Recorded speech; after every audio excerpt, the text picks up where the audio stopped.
অন্যতম দরকারি শিল্পপণ্য টিনের দাম কমেছে বেশ বড় ব্যবধানে। একদিনে প্রতি মেট্রিক টন এই শিল্পের দাম $112 কমে মঙ্গলবার সকালে বেচাকেনা হয়েছে $33,624। যদিও সপ্তাহ ব্যবধানে দাম বেড়েছে 0.74%।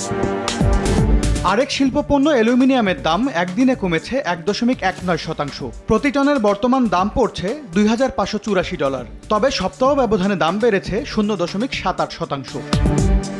রঙিন যৌগ তৈরিতে কদর ধরে রাখা নিকেলের দামও নিম্নমুখী। বর্তমানে প্রতি মেট্রিক টন নিকেলের দাম পড়ছে $15,310।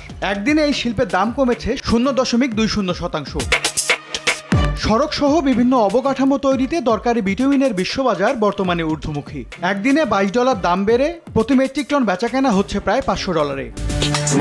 মরিচের রোদি হিসেবে পরিচিত জিঙ্কের দাম সপ্তাহ ব্যবধানে বেড়েছে 2.41%। বর্তমানে প্রতি মেট্রিক টন জিঙ্কের দাম পড়ছে $2,827। ইলেকট্রনিক যন্ত্রপাতি তৈরিতে চাহিদা মেটানো লেড বা সীসার প্রতি মেট্রিক টনের দাম পড়ছে $2,005। মূল্যবান এই ধাতুর দাম একদিনে 0.23 আর সপ্তাহ ব্যবধানে বেড়েছে 1.37%। এম এস আরিফিন, সময় সংবাদ।